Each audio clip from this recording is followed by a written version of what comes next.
and welcome to the D91 Labs Idea Series. The D91 Labs Idea Series is born from the realization that the goal of financial inclusion is shared by many, but the efforts towards it are siloed.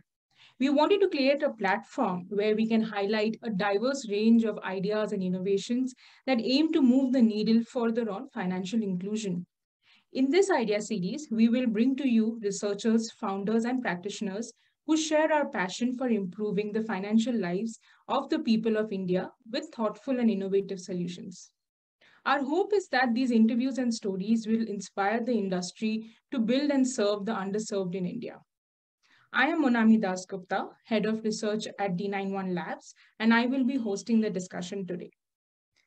Our guest for today is Sonal Agrawal, COO and co-founder of Lakshya Inclusion Services, where she heads customer experience and business development. Prior to this, she consulted with World Bank, Microsafe Consulting, and Basic Consulting for 10 plus years. Throughout her career, Sonal has worn multiple hats from being a researcher, consultant, and a practitioner with an intent to serve the financially underserved population. Lakshya is a social enterprise to provide innovative and suitable financial solutions for the financially underserved segment, which includes the artisans, small farmers, self-employed in the informal sector, and blue-collar workers in the formal sector. It is a goal-based savings platform and acts as an intermediary between financial products and users and provides tools to set aside funds, which are savings and investment, as well as provides innovative insurance solutions. Welcome, Sonal. We are so happy you could join us today. Thank you, Monami, for the introduction and for inviting me for this series. Great. Let's get started with the questions. So over the years, Sonal, Lakshya has been offering multiple financial products that help the last mile population build financial assets such as savings and investment. And they are also enabling people to protect their human capital and livestock through insurance products. Can you tell us a little bit more about Lakshya's ideology and approach to achieving this goal? Sure.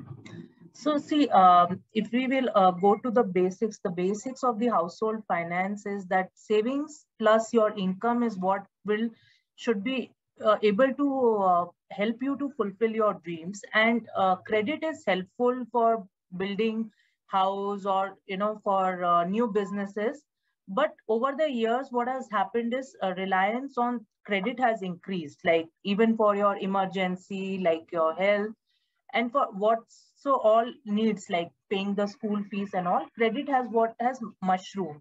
So at Lakshya, we wanted to provide simple savings solutions and insurance solutions, which can help people to manage their life more smoothly without the burden of EMIs, because what we are seeing right now, people are taking one loan to pay another loan, and there's a constant worry of EMIs. So with this idea, we started Lakshya. We wanted to provide them savings and insurance solutions and credit as well to basically help them see through all the stages in their life, like emergencies, their dreams, and old age. And these products, we wanted them, it should be so simple that even they can be able to use with little bit education and holding, instead of giving them very complicated products. Right. So we started for emergency with liquid mutual funds, and for their longer term needs and all, we onboarded digital gold on our platform. And we really, we were keen to build NPS solution for old age. But due to the low margins on a long-term product, we found it difficult to onboard it on our platform as of now. Mm-hmm. And plus, what we saw, there was a hesitant in the community whenever it comes to anything long-term savings. So for this reason, right now, we couldn't bring a solution which would help them for the old age. And insurance, we see that it's an important tool to protect the people's savings. Otherwise, one health crisis can wipe off their entire savings. So in the Insurance part, we are providing people simple micro insurance type products like hospital cash insurance, which can give them a lump sum payout in case of a hospitalization and help them with whatever income loss that happens or out of pocket expenses during hospitalization.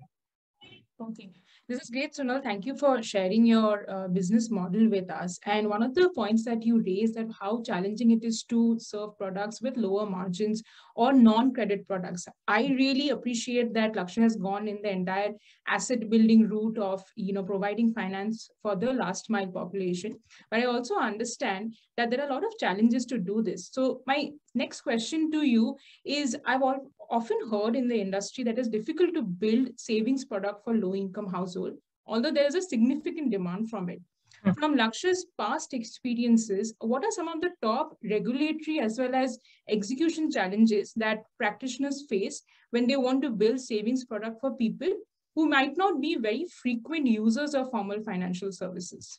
Okay, so one of the challenges is first getting these people onboarded into the formal financial products, and one of the regulatory requirement is doing the KYC.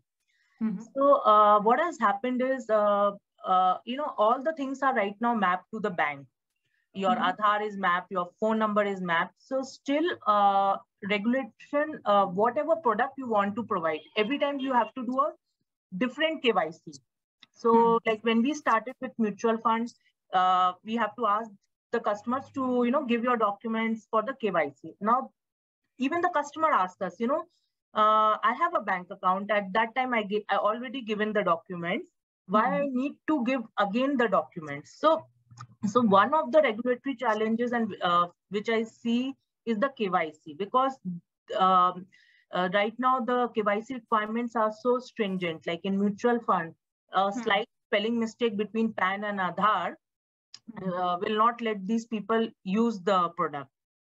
So one of the solutions that I see is that which came in the past also, and it could not take up, it could not scale up. It's CKYC.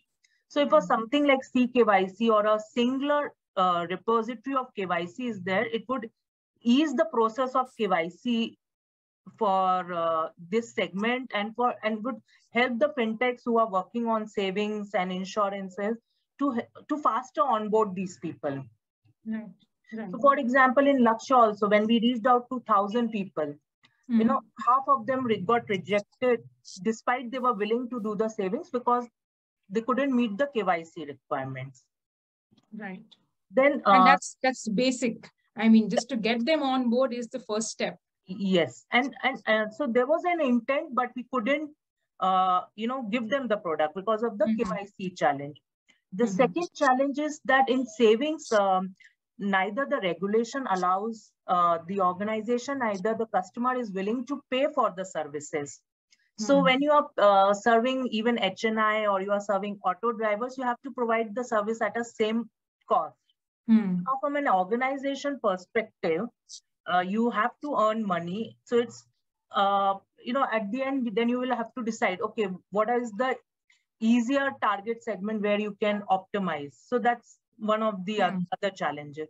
So what ultimately it results into is that people add complexity and different layers on top of a simple products, so that they are able to charge people. Like they will say, okay, along with your savings, you are getting a Swiggy coupon, you are getting say free credit, you are getting free insurance. They will add hundreds of things to that simple financial product with savings product, so that they are able to charge more, and which at the end ultimately result in becoming a so complex product that the customer doesn't use it or need it. Yeah, or need it.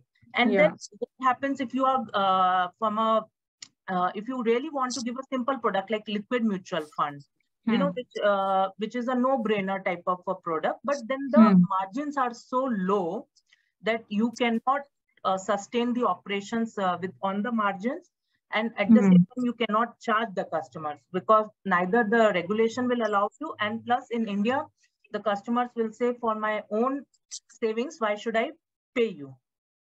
Which is not the case with credit. In credit, you have regulation gives you more free hand that, okay, if you are, targeting a difficult geography or say a difficult customer who has a higher risk, you can charge more. Say the case of microfinance, okay? If you are serving a risky profile, you are able to charge more. But the same thing you cannot do in savings. Right.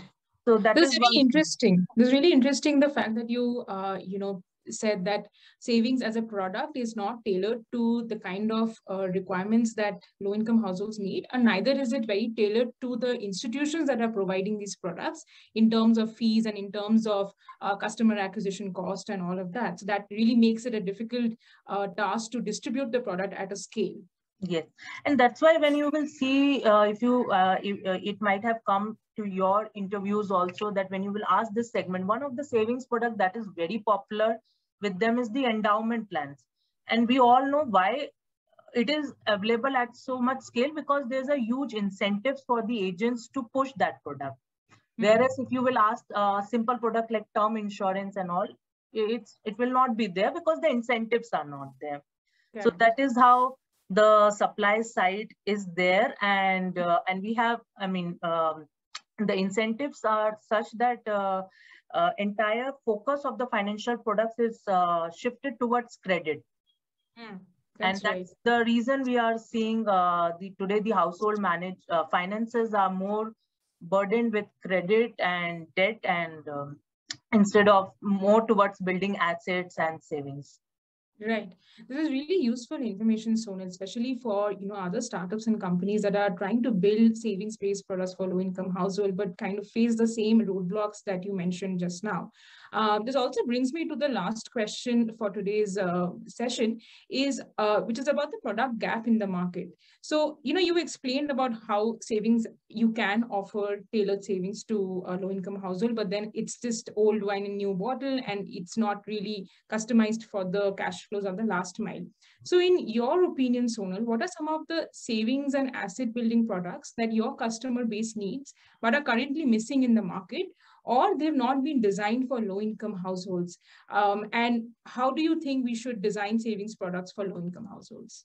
So one of the good examples of the product which I see for this segment, and which is right now a little bit missing, is like, say, chit funds.